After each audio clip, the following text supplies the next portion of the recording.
하나님 말씀 찾겠습니다. 창세기 12장 1절, 2절, 3절. 구역성경 14쪽에 있습니다. 창세기 12장 1절부터 3절까지 말씀입니다.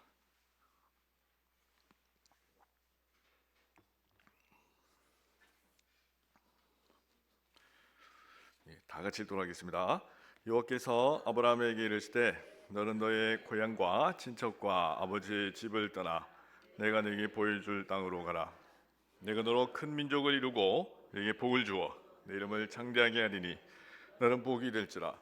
너를 축복하는 자에게는 내가 복을 내리고 너를 저주하는 자에게는 내가 저주하리니 땅의 모든 족속이 너로 말미암아 복을 얻을 것이니라 하신지라.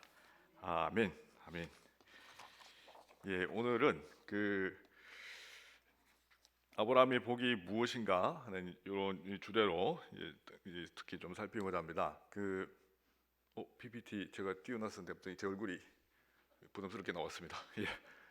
오늘 이제 특별히 수요기도회 한다고 제가 이발을 또 했습니다. 이제 주말에 필리핀 갈까 생각하니까 너무 거기 지금 폭염이 심한데 머리가 길면 힘들 것 같아서 그렇게 한번 시원하게 밀었습니다. 너무 민 것 같아서 조금 그렇긴 한데 제 머리를 보지 마시고 이제 화면 감사합니다. 화면을 쳐다봐 주시면 감사하겠습니다. 오늘 혹시 제 책 가지신 분은 이제 40쪽입니다. 책 내용 그대로 똑같이 읽지는 않는데 거의 비슷하게 하니까 이제 참고하시면 되겠습니다. 지난 시간에 혹시 노벨상 얘기한 거 혹시 기억나십니까? 한 달 전이긴 한데 이제 사람들이 노벨상을 이제 많이 이제 받는 민족을 이제 유대인이니까 그죠? 그래서 유대인들이 하나님의 복을 충만히 받았다라고 이렇게 생각하는데 한편으로는 이제 맞는 것 같지만 유대인들 중에서 그리스도 안에서 거듭난 사람들이 이제 그렇게 되면은 그게 하나님의 또 복의 한 측면이다 이렇게 이제 생각하시면 틀림없지만 하나님과 전혀 무관한 그죠? 그리스도를 믿지 않고 지금도 그들이 메시아를 기다린다면서 그냥 이제 구약만 붙들고 있는 이제 그런 사람들에게는 그게 꼭 복이라고 제가 할 수 없다고 그렇게 이제 말씀을 드렸습니다. 그 연장선에서 오늘 그들이 그렇게 얘기하던 아브라함의 복이 무엇인지 창세기 12장 1, 2, 3절과 또 갈라디아서 3장을 이렇게 종합해서 좀 이렇게 살펴보려고 합니다. 창세기 12장 1절, 3절 저희가 읽었는데 특히 이제 2절과 3절에 보시면 이제 빨간 글자로 이렇게 해놨습니다. 복이라는 단어가 저 이제 두 구절 사이에 굉장히 많이 이제 반복됩니다. 그죠? 2절에 보시면 내가 너로 큰 민족을 이루고 그리고 어떻게 하겠다고요? 내게 복을 주어 또 내 이름을 창대하게 하겠다고 하고 그리고 너는 복이 될지라. 개역 개정판은 정확하게 옮겼습니다. 이전에 이제 개역 한글판은 이제 너는 복의 근원이 될지라 이제 이렇게 되어 있는데 자칫 이제 오해의 소지가 있습니다. 찬송가 제가 이제 장수가 어떤 생각이 안 나는데 복의 근원 강림하사 아시죠, 그죠? 그러니까 하나님을 가리켜서 복의 근원 강림하사 이렇게 하기 때문에 아브라함은 이제 복의 근원이 아니고 하나님께서 복의 근원이시고 복의 근원으로부터 흘러나오는 이제 복 덩어리가 아브라함이다. 그렇게 이제 이해하시면 되겠습니다. 하나님께서 아브라함에게 어떤 복을 주셨는지 저기 잘 나와 있습니다. 한번 더 반복하면은 하여튼 큰 민족을 이루고 그리고 이름을 높인다고 했습니다. 그리고 심지어 아브라함 자신이 이제 복이 될 것이라 약속하셨고 또 3절 말씀을 우리가 이제 반드시 좀 암송을 하셔야 되는데 3절 한번 읽어보겠습니다. 너를 축복하는 자에게는 내가 복을 내리고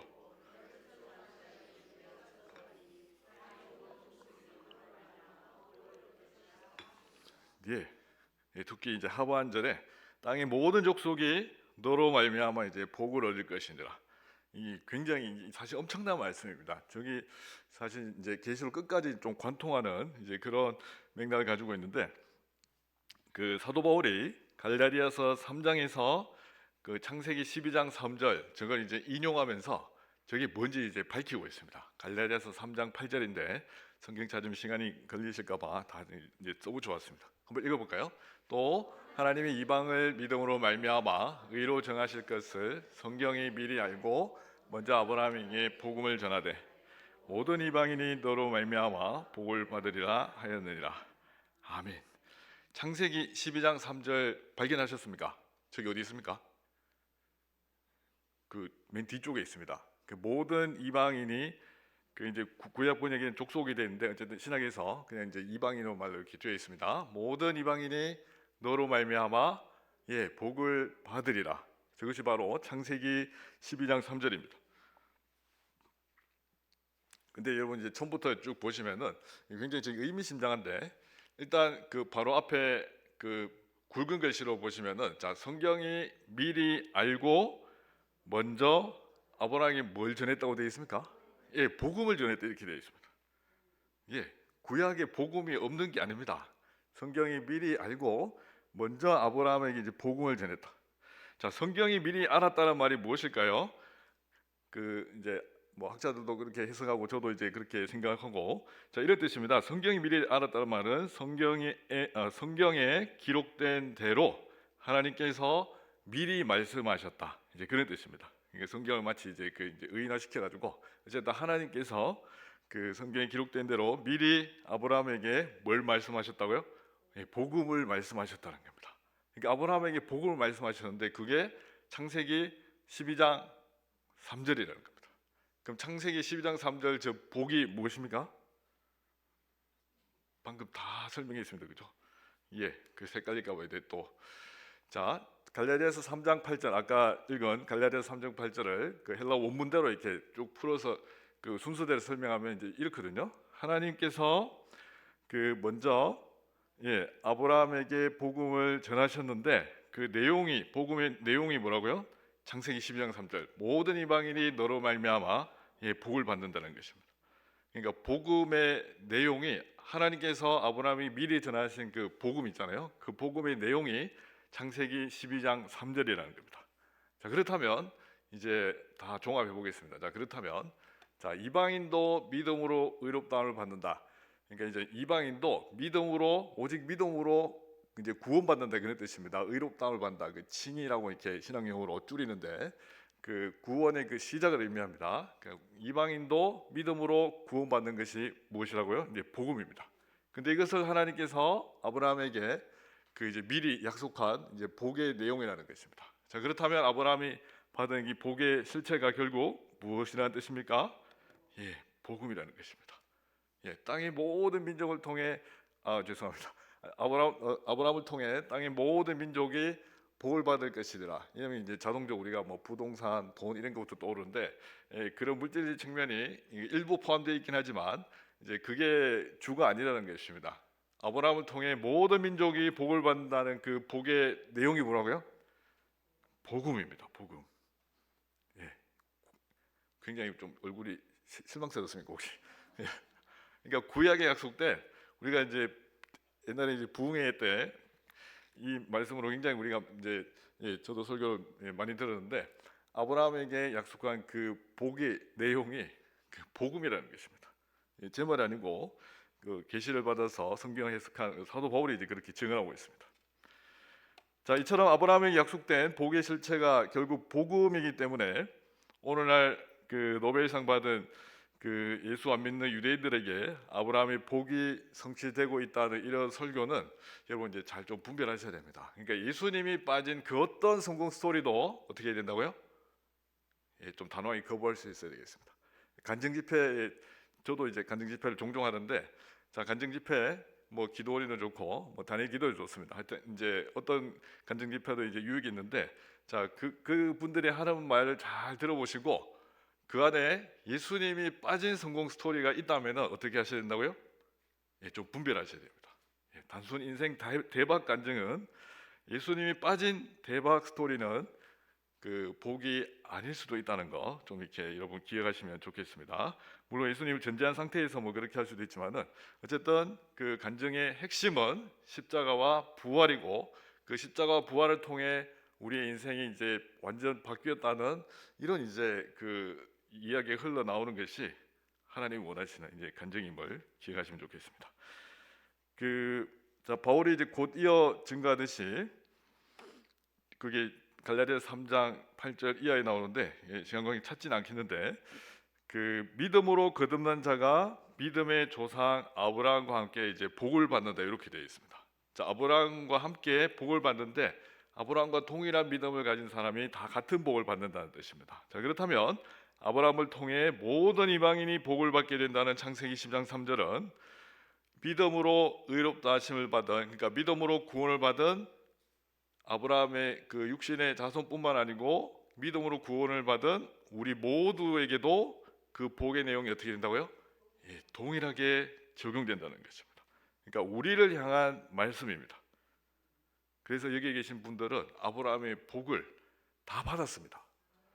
예, 우리가 좀 원하는 방식으로 받고 싶은 유혹이 있는데 그것도 이제 그런 방식으로 주어지는 사람도 있고 그렇지 않은 사람이 있는데 거기에 전혀 이제 상관없이 이미 다 복을 받았고 이 복은 절대 취소되지 않는다고 기억하시면 좋겠습니다. 예. 그 많은 분들이 창세기 12장 2절 3절 좋아하고 즐겨 암송하고, 예, 신대원 이 시험에도 꼭 나옵니다. 암송구절이 꼭 나오는데, 자, 아브라함처럼 우리도 크게 번성하고 이름이 위대해지며 복이 될 것이라는 이제 믿음 때문입니다. 심지어 우리를 축복하는 자에게 하나님이 복을 내리시고, 그죠? 우리를 저주하는 자에게 하나님이 그 저주를 내리시며 열방이 우리를 통해 여러분과 또 저를 통해 복을 받게 된다고 생각하기 때문입니다. 예. 당연히 이제 그런 적용이 맞습니다. 아브라함이 주신 이 약속을 아멘으로 받고 확신하며 기도하면 하나님도 우리에게 아브라함이 주신 복을 주신다는 설교, 그러니까 갈라디아서 3장을 알고 아멘하면 되는데 이제 신약의 해석을 모르고 그냥 이제 문자 그대로 이렇게 하면은 그 자칫 우리가 원하는 어떤 그 물질적인 측면만 생각하기가 쉽다는 것입니다. 저도 한때 이제 어릴 때 그 부흥 강사들이 와서 그 이 설교 굉장히 하시더라고요. 그 시골에 예전에 부흥회 하면 막 평일에 며칠 동안 했지 않습니까? 그래서 저 뒤에 앉아가지고 저도 이렇게 많이 기도해서 하나님, 저도 아브라함처럼 집을 떠나고 싶습니다. 아브라함이 보면 본토 친척 아비 집을 떠났는데 저도 어릴 때 집 나갈 계획 여러 번 세웠습니다. 예, 제 동생이랑. 이제 시골 구석에 이제 틀어박혀가지고 개똥 치우고 돼지똥이나 치우고 이렇게 뭐 아무것도 못한 그 아버지 몸져놓고 계시고 너무 힘들어가지고 집을 나가야 되겠다. 성경에 아브라함이 떠났으니까 우리도 떠나자. 몇 번 생각하고 그래서 하나님, 제가 가는 곳마다 복을 주시고 저를 축복하는 자에게 복을 내리시고 저를 저주하는 자에게는 저주를 내리시고 많은 사람이 저를 통해 복을 받게 하옵소서. 실제로 이런 기도 했습니다. 자, 근데 이제 이게 아브라함이 주신 복의 내용을 정확하게 깨닫고 있으면은 그렇게 기도해야 됩니다. 당연히 해야 됩니다. 자, 그러면 이제 창세기 12장 2절 3절 말씀은 이제 좀 정리를 하면 이렇습니다. 인생 대박을 위한 하나님의 약속이 이게 아니고요. 그러니까 우리 흔히 세상적으로 말하는 인생 대박, 출세를 위한 그 약속의 말씀이 절대 아니고 또 우리의 성공에 필요한 뭐 주술적인 뭐 이렇게 그 주문 뭐 이런 것으로 생각하면 절대 안 되겠습니다. 오히려 이 말씀은 이 뜻이 이렇습니다. 제 얼굴이 또 나왔습니다. 아무튼 PPT 7번을 띄워주시면 창세기 12장 2절 3절 말씀의 의미가 저렇습니다. 한번 읽어보겠습니다. 그리스도 안에서 성취된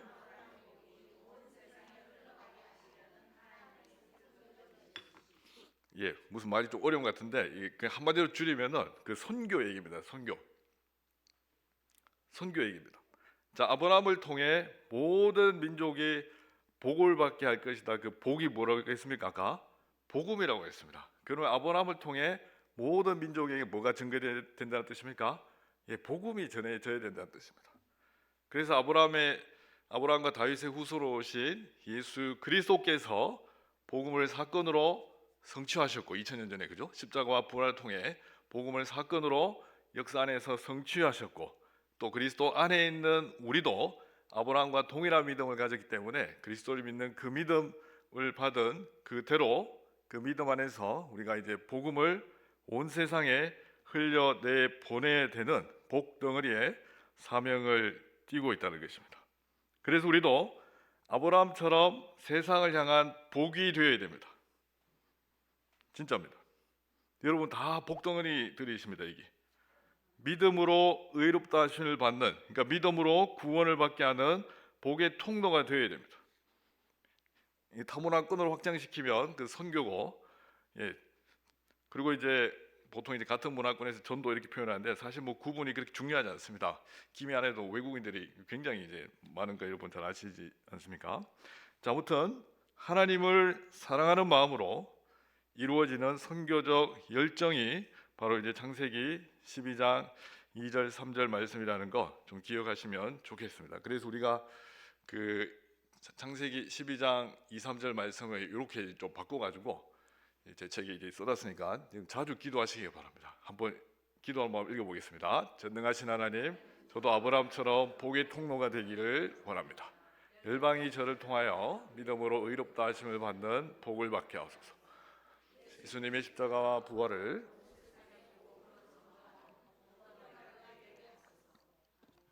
뒤에 또 있습니다. 네. 주 축복하는 자에게는 그런 복을 내리시고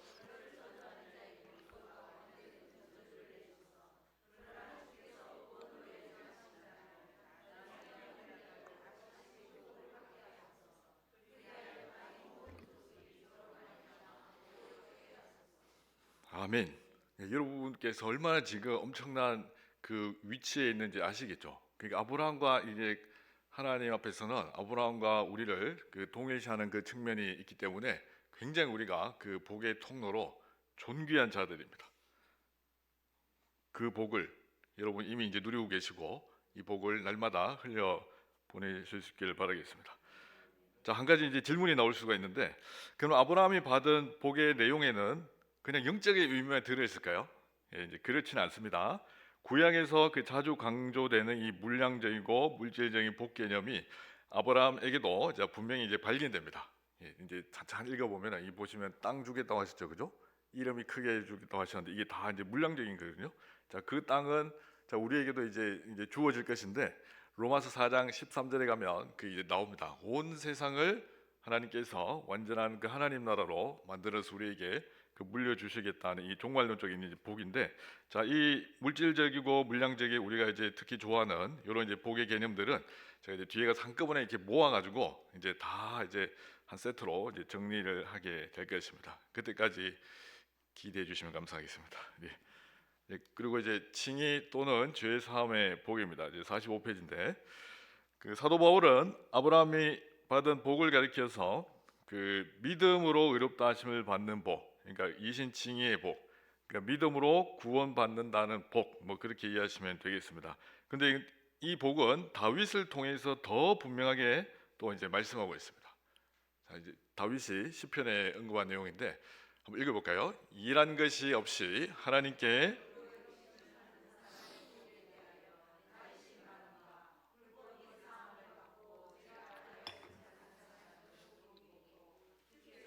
죄를 인정하지 아니하실 사람은 복이 있도다. 예, 저기 이제 복이 나옵니다.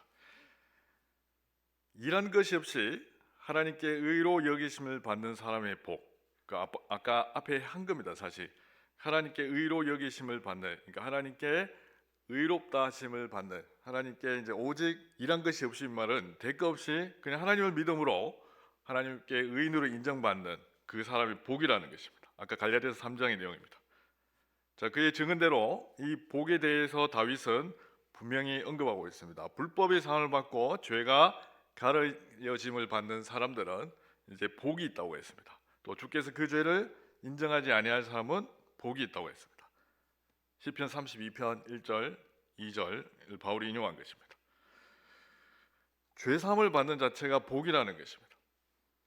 우리는 이게 좀 당연한 것처럼 느껴지는데 사실 이게 큰 복인데요. 이 복을 가리켜서 바울은 일한 것이 없이 하나님께 의로 여기심을 받는 사람의 복, 중요한 거니까 계속 반복합니다. 즉 하나님이 우리를 믿음으로 의롭다 하시는 복, 복음의 핵심 개념인 그 이신칭이 좀 기억하시면 좋겠습니다. 이신칭입니다. 그 믿음으로써 의롭다함을 받는다, 이제 그런 뜻입니다. 이게 이제 보면은 칭이라는 그 줄여 쓰기도 하지만 이신 그 써이자 써서 믿을 신, 믿음으로써 의롭다 하심을 받는 은혜를 가리킵니다. 이게 왜 큰 은혜겠습니까? 이게 복 중의 복이고 사실 이제 모든 복을 끌어오는 그 이제 시작이라고 할 수 있습니다. 자, 이신칭이 믿음으로 의롭다 하심을 받는 은혜가 이제 두 가지 내용으로 되어 있습니다. 자, 오직 믿음으로 이제 적은 수단이고, 자, 첫 번째 내용 뭐겠습니까? 하나님께 우리의 죄를 사면받는 겁니다. 제가 용서라는 단어보다 사면이라는 말로 좀 많이 씁니다. 이 법적인 용어이기 때문에 그렇습니다. 용서는 약간 개인적인 그런 좀 느낌인데, 하나님 앞에서 우리의 모든 죄가 다 없어졌다고 이제 법적으로 이 무죄 선고를 받는 것입니다. 그리고 이것으로 그치지 않습니다. 또 하나가 있습니다. 뭘까요? 하나님께 우리가 의인으로 인정받는 것입니다. 죽음을 앞둔 사형수가 어느 날 갑자기 이제 무죄 선고를 받아서 사형수의 신분을 벗어나는 상태. 우리는 저기 사형대 앞에 이제 안 서봐서 잘 모르는데, 저도 예전에 시편 설교하면서 유두영 씨 얘기했고, 또 이제 김 목사님 오전 예배 시간에 유두영 씨 그 에피소드를 이제 저희가 들었는데, 죽음을 앞둔 사형수, 그죠? 보석줄이 내려온 사형수가 자기는 이제 곧 죽는다고 생각했는데, 갑자기 누가 뛰어가지고 당신은 이제 무죄라고 소식을 이렇게 전하면 어떻게 됩니까? 즉시 그가 뭐 천사처럼 변하지는 않습니다. 맞죠? 여전히 사람은 그대로인데 뭐가 없어지는 거죠? 죄 지은 자체가 없어지는 건 아니고, 그죠? 우리가 죄를 지으면 그게 과거로 지나가 버렸는데 그 자체가 없어지는 않습니다. 죄를 지은 자체가 없어지는 것은 아니고, 뭐가 없어진 것입니까? 죄를 지었지만 죄가 없던 걸로 이제 해준다는 겁니다. 그게 사면입니다. 사면. 죄를 지었다는 사실은 절대 없어지지 않지만은, 그러나 죄를 짓지 않는 것으로 여겨주겠다는 것입니다. 이 엄청난 거거든요, 사실. 죄인인데 죄인으로 여겨주지 않는다는 것입니다. 자, 세상 법정은 죄 사면까지는 할 수 있습니다. 여러분 한 번씩 TV 보시면 막 치가 떨리는 흉악범들 있지 않습니까? 그 흉악범에 갑자기 이제 무죄 선고를 내리면은 우리가 어떨까요, 마음에? 어떻게 저런 인간을 사면해 주지, 이렇게 했는데, 자, 하나님의 법정은 여기에서 그치지 않고 좀 더 나아갑니다. 자, 두 번째 개념인데요. 하나님은 우리 죄를 사면해 주시는 것뿐만 아니고 한 단계 더 나아가서 또 하나의 측면을 주십니다. 뭘까요? 의인으로 지켜 세우십니다. 이거는 세상 법이 절대로 할 수가 없습니다. 여러분, 흉악범이 사면받고 이제는 당신을 우리가 의인으로 지켜 세워 주겠습니다, 이렇게 하는 거 봤습니까? 세상에서 절대로 불가능합니다. 근데 하나님은 여러분과 저를 그렇게 해 주신다는 겁니다. 단순히 죄 용서 문제가 아니거든요. 의롭다 하심을 받는다는 개념이 저겁니다. 그러니까 이신칭이 전혀 내가 어떤 행위를 하지 않았는데도 아무리 사형수가 선하게 산다고 해서, 그러니까 선한 행위를 한다고 해서 그에게 선고된 사형 집행이 사라질 수 없습니다. 맞죠? 자기가 선행을 해서 없어지는 것이 아닙니다. 어떻게 없어집니까? 자기 외부에서 법적으로 이걸 취소를 시켜줘야 됩니다. 그러니까 자기 선한 행위에 따라서 없어지는 게 절대 아닙니다. 실제로 예수 믿은 사형수, 우리나라도 1997년까지 사형 집행이 됐는데, 아무리 거기서 예수님 믿고 착하게 살아도 그게 취소가 안 되면은 다 사형 당했습니다.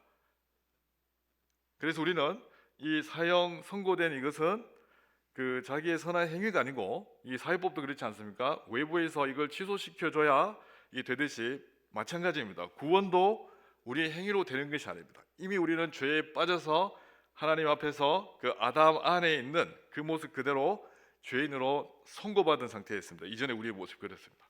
그럼 우리가 선행을 통해서 그렇게 된 것이 아니고, 하나님께서 그리스도를 믿는 믿음을 우리에게 주셔서 우리가 주님 안에 있을 때 우리 죄가 없이 되겠다고 하나님 우리에게 선해 주신 것입니다. 여기서 끝이 아닙니다. 어떤 게 있습니까? 너희는 이제부터 의인이라는 것입니다. 죄를 전혀 짓지 않는 의인이라는 것입니다. 그런 상태로 여겨준다는 것입니다. 굉장히 황송하거든요. 이걸 깨달으면 아무것도 한 일이 없는데 사형수가 죄 사함을 받고 의인으로 이제 인정받는 이런 엄청난 이것이 우리에게 이게 최고의 복이라는 것입니다. 이 복을 깊이 깨달으시면요, 다른 복은 조금 시시해 보일 수가 있습니다. 우리는 본질상 진노의 자녀였고 하나님의 무서운 심판의 대상이었습니다. 복의 개념과는 전혀 상관없고 저주의 목록들만 우리에게 적용되고 있었는데, 근데 하나님이 우리를 먼저 찾아오셔서, 그죠? 우리를 죄인된 신분을 완전히 우리에게서 거두시고 의인이라는 이름을 우리에게 이제 붙여 주셨습니다. 이 다윗의 말대로 주님이 더 이상 우리 죄를 인정하지 않으십니다. 근데 우리는 이제 이렇게 신앙생활하면서 자책을 많이 합니다. 이 천벌받은 죄인, 용서받지 못할 죄인을 용서해달라고, 이 말이 희한한데 그렇게 많이들 이렇게 저도 기도했는데요. 마치 자기가 용서받지 못하는 죄인처럼 그 낭떠러지에 떨어질 정도로 자책하며 뭔가 지옥에 떨어질 것 같은 두려움에 사로잡히는데, 그렇게 안 했으면 좋겠습니다. 예수님을 붙드시고요, 예수님 안에 있는 우리를 보시기 때문에, 그래서 우리는 하나님의 시각을 우리에게도 적용해야 됩니다. 하나님이 여러분을 바라보실 때, 또 저를 바라보실 때 어떻게 보실까요? 우리로 바라보시는 것이 아니고 예수님 안에 있는 우리를 보시기 때문에, 우리가 보이겠습니까? 누가 보이겠습니까? 예수님이 보이십니다. 그래서 예수님처럼 마치 율법을 완전하게 지킨 것처럼 여겨 줄게 라는 것이 하나님께서 우리에게 주신 은혜라는 것입니다. 이 굉장히 큰 복입니다. 여기서 다 끝내면 좋겠지만 시간이 좀 있어가지고 더 하겠습니다.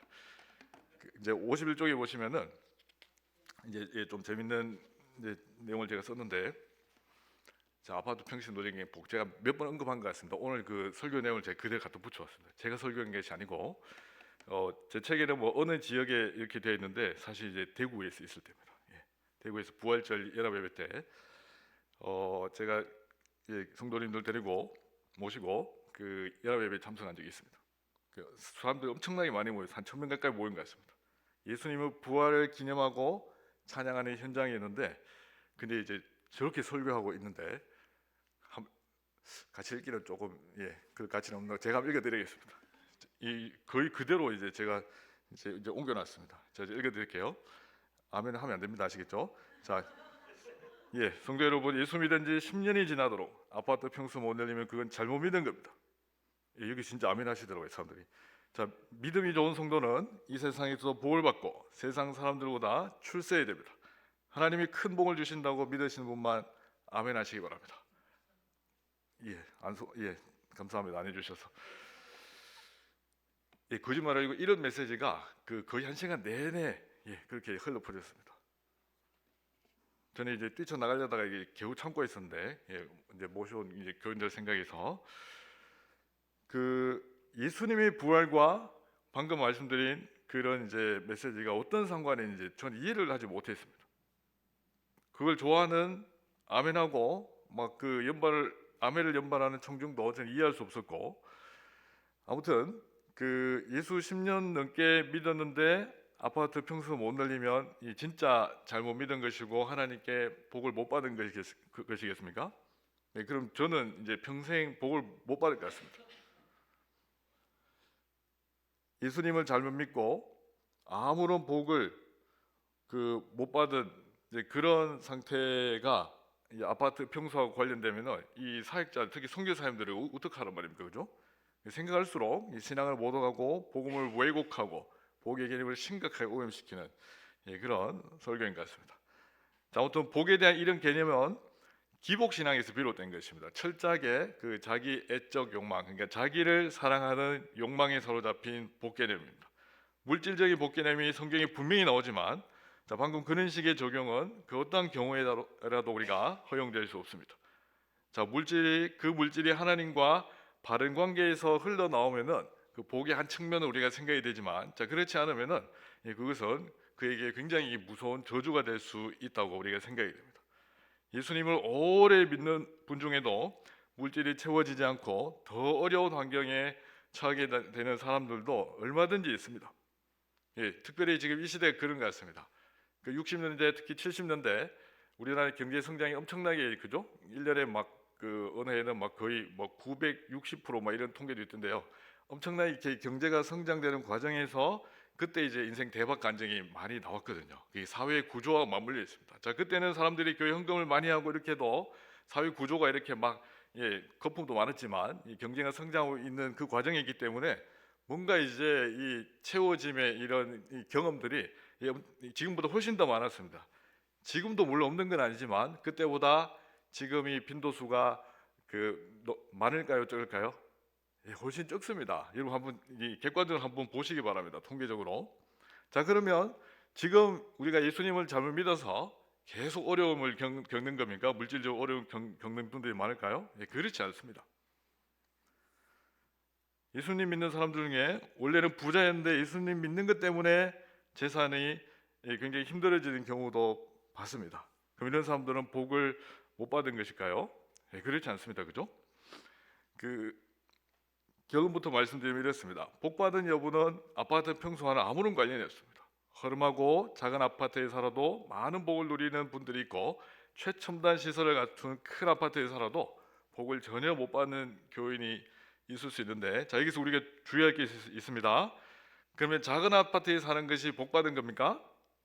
그렇게 생각하시면 안 됩니다. 그럼 큰 아파트에 살면은 복을 못 받은 기준입니까? 그렇게 아닙니다. 항상 우리는 이제 외형에 관심이 많습니다. 자, 어느 곳에 살든지 그죠? 우리가 처한 그 외적인 모습을 보고 하나님께 복받은 여부를 생각하면 된다, 안 된다? 안 된다는 것입니다. 하나님의 복은 우리의 소유의 많고 적음에 달려있지 않기 때문입니다. 세상이 설정해 놓은 이 유치한 비교의식에서 우리가 빨리 자유해져야 됩니다. 그래서 이제 좀 중요한 이제 얘기를 좀 할 건데요. 제가 한 번쯤 이렇게 좀 언급을 한 것 같습니다. 노풀고자 써서 고지론 들어보셨죠, 그죠? 예전에 한 10여 년 전에 엄청 이제 논쟁이 심했던 건데 제가 좀 쉽게 이제 다시 이제 정리를 했습니다. 그때 논쟁 기사들 보면 너무 어렵게 돼 있어가지고, 자, 미답지도 뭐냐면 안일밀자, 그러니까 아무도 밟지 않는 그 땅에 간다는 겁니다. 누가 저지론을 쓰면 안 되냐 이러는데 저지론 잘 안 씁니다, 그죠? 고지론, 미답지론 이렇게 좀 기억하셔서 어디 가서 아는 척 하시면 굉장히 이제 좋으실 겁니다. 자, 고지론, 미답지론 어느 쪽에 볼까요? 이제 안 휘말려 드시네요. 질문 자체가 틀렸습니다, 그죠? 자, 그리스도인들이 세상에서 살아가는 방식을 크게 둘로 저렇게 구분합니다. 하나는 세상의 정상에 올라서 그곳에서 선한 영향력을 행사해야 한다는 노풀고자 써서 고지론입니다. 누가 있습니까? 구약에 요셉, 다니엘, 느헤미야 뭐 그런 분들이 있습니다.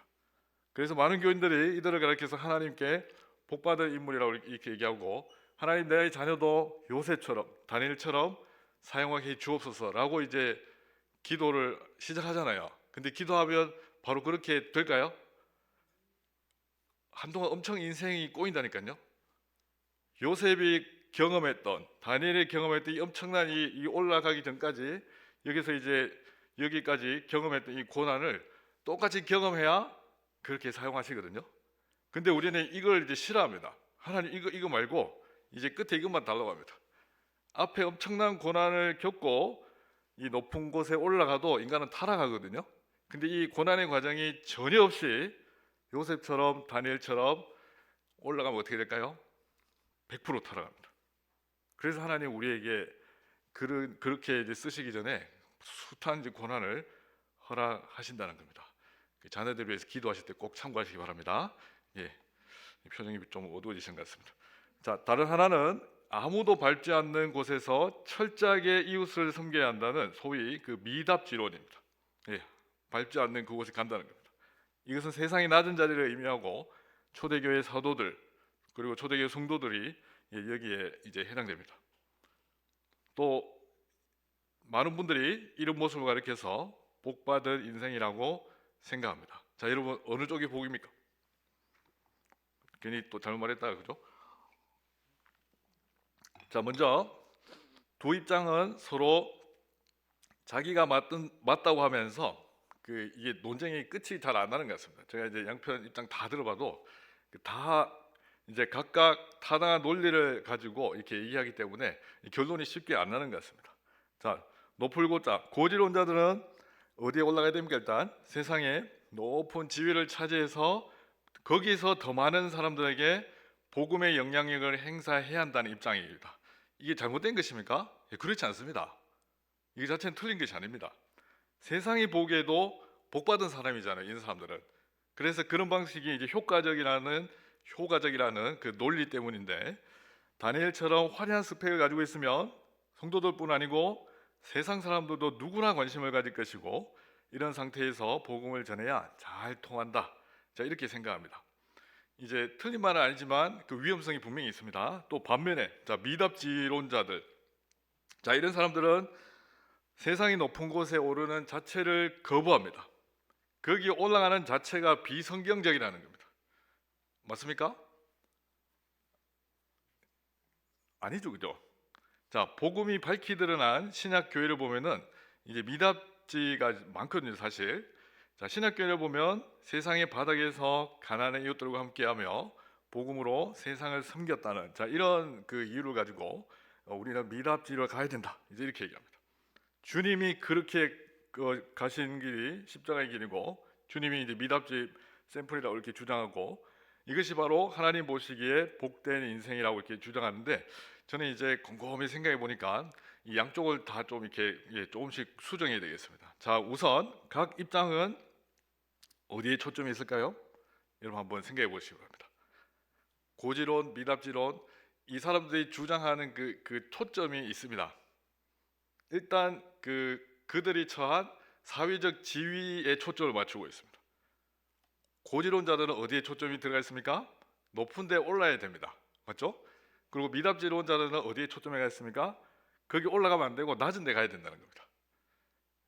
그러니까 양쪽 다 그 외형에 관심이 있습니다. 높은 데, 낮은 데. 자, 그러나 성경을 여러분 찬찬히 읽어보시면요, 우리가 지위가 높든지 낮든지 하나님은 여기에 별 관심이 없으십니다. 하나님께서는 우리가 높은 지위에 오르든지 낮은 지위에 처하든지 우리의 능력과 재능에 따라 그렇게 하면 됩니다. 하나님께서는 우리가 높은 데 오르든지 낮은 데 처하든지 바로 그 자리에서 당신의 목적에 맞게 모든 부류의 사람들을 하나님 나라를 위해서 사용하신다는 겁니다. 이거 꼭 기억하시면 좋겠습니다. 자, 다음으로 이 두 입장에는 뭐가 있냐면요, 이 교만 또는 자기 의가 교묘하게 깃들어져 있습니다. 이 두 부류 다 그렇습니다. 고지론자는 어떻게 합니까? 상대편에게 어떻게 공격하죠? 너는 현실을 모른다, 이렇게 합니다. 현실을 모른다. 제가 이제 사업가들하고 가끔 이제 대화할 때가 있습니다. 제가 이제 병원사에 하다 보면은 병원에 또 막 CEO도 오시고 막 이렇게 하는데, 그 대화하다 보면 그 옛날에 신학 공부했다가 때려치우고 CEO 하다 굉장히 성공하신 어느 이제 교회 집사님 계시는데 현실을 모른다는 겁니다. 엄청나게 그렇게 얘기하더라고요. 예. 뭐 기업 프로젝트가 뭐 몇백억짜리 뭐 얘기를 하시는데 현실을 모른다고 얘기합니다. 자, 미답지론자들은 또 어떻게 합니까?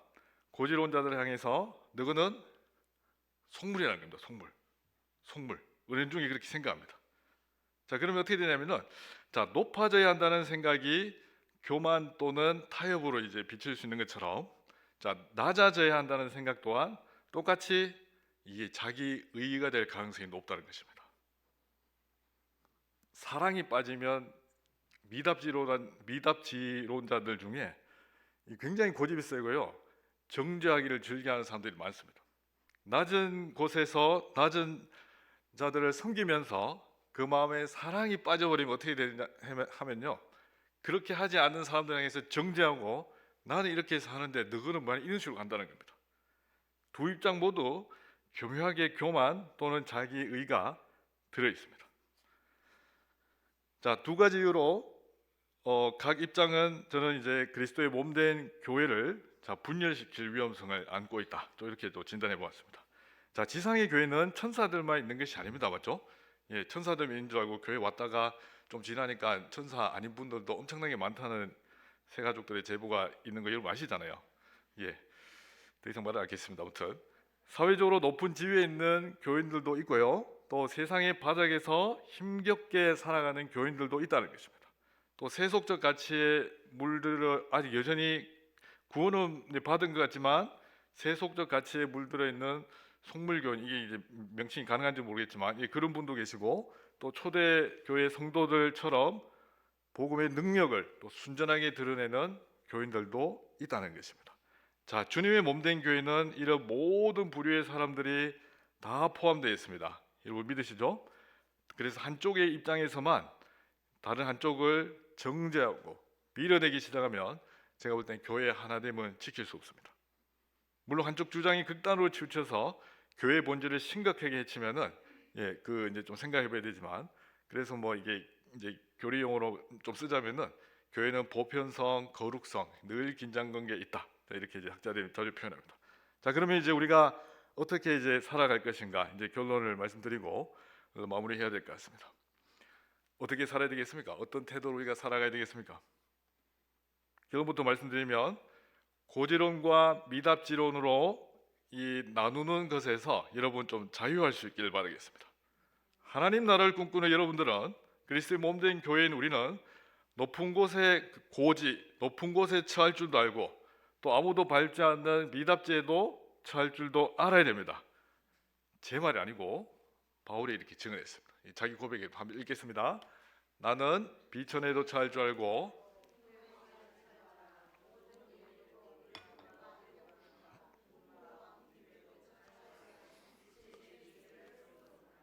아멘. 저게 바로 그 내용입니다. 자기는 비천에도 처할 줄 알고, 그죠? 굉장히 이제 부한 상태에도 처했다는 것입니다. 배고프고 또 배부르고 이런 거 다 경험했고요. 풍부와 궁핍에다 처할 줄 아는 일체의 비결을 배웠다는 것입니다. 그 자유했습니다. 완전 자유했습니다. 어느 한쪽만이 성도의 삶이라고 규정하지 않았습니다. 어떤 형편이든지, 그죠? 자족하기를 배웠다고 했고, 그래서 이런 맥락에서 빌립보서 4장 13절이 나왔습니다. 그 다음 구절 제가 너무 잘 알아서 안 붙여봤습니다. 4장 13절 여러분 암송하시죠? 시작. 내게 능력 주시는 자 안에서 내가 모든 것을 할 수 있느니라. 그럼 그게 초능력 아닌가 아시죠? 사업하다가 망했는데 와서 하나님 내게 능력 주시는 자 안에서 모든 걸 할 수 있는, 그게 아닌가 아시죠? 저런 맥락에서 하나님 어떤 형편인지 자족하면서 바로 그곳에서 하나님의 능력대로 하나님 안에서 제가 모든 하나님의 뜻을 행할 수 있습니다. 그 고백입니다. 그래서 우리는 이제 하나님 말씀에 반응하면서 하나님께서 우리에게 허락하신 재능과 은사를 잘 활용하면서 우리가 이제 하나님 나라를 이루어가야 되는데, 이제 진짜 이제 정리를 하겠습니다. 세 가지로 정리를 해봤습니다. 자, 첫 번째 이렇습니다. 그 고지론에 본의 아니게 자꾸 처한 사람이 있어요. 자꾸 이제 높은 데 올라가고 막 알려지고 그런 사람들 있거든요.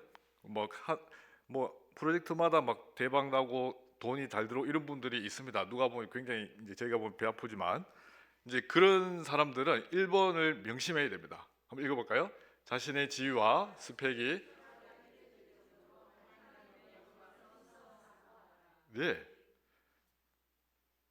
자기가 처한 지위, 스펙, 재능, 이게 굉장히 초라하게 느껴질 정도로 뭘 사모하라고요? 하나님의 영광을 사모하라는 것입니다. 다니엘을 보시면요, 저는 굉장히 고지론의 그 샘플인 것 같습니다. 다니엘은 자기 정치적 영향력에 관심이 있었을까요? 별 관심이 없었습니다. 진짜 고지론자들은요, 자신의 처한 그 높은 자리에 관심이 없습니다. 다니엘서 6장에 보시면 어떻게 되어 있습니까? 그 조서에, 그러니까 사자굴의 처너라는 그 조서에 왕이 도장이 찍힌 것 알고도 어떻게 했다고요? 하루 3번씩 기도했잖아요. 감사하면서. 자기 정치 생명이 끝날 걸 알고도 기도했습니다. 그러니까 자기 높은 자리에 관심이 없습니다. 자, 그리고 이제 본의 아니게 인생이 자꾸 꼬이고 복음 믿는 것 때문에 힘들어지는 우리 교인들이 이제 이 시대에 많은 것 같습니다. 그분들은 2번을 명심하셔야 됩니다. 한번 읽어볼까요? 고지에 있는 그들과 비교의식에서 자유해야 됩니다. 이게 쉬운 것 같지만 쉽지 않음을 압니다. 똑같이 예수 믿는데 저 사람은 대박 나거나 갈수록 꼬이고, 근데 이제 하나님은 뭔가 이제 어떤 섭리가 있는지는 우리는 잘 모르지만 그 위치에서 살아가도록 계속 의도하실 때가 있다는 겁니다. 그러면 이제 상대적으로 그 낮은 데 처한 분들은 위에 있는 분들과 본의 아니게 자꾸 비교하거든요. 그리고 교만을 대신 걱정해 주시더라고요. 보통 또 그러다 한 방에 끝나. 정신 차려 이런 거 있잖아요. 괜히 이제 잘 되는 사람 보고 정신 차려, 그러다가 교만하면 한 방에 끝이야 이러면서 교만할 생각도 없는데 그 사람들은 대신 걱정을 많이 해 주시는 미답지론자들을 제가 많이 봤습니다. 자, 아무튼 그 비교의식에서 이제 자유하시고 하나님께는 우리가 어떤 많이 가졌거나 적게 가졌거나 이걸로 우리의 인생을 전혀 이제 판단하시지 않고 그 하나님이 우리 상황에 허락하신 그 바로 그 자리에서 사명자로 우리가 살아내는 거기에 이제 관심이 있습니다. 그리고 이제 세 번째입니다. 읽어보겠습니다. 하나님의 주권에 따라 다양한 삶의 방식이 있음을 인정을 해야 됩니다.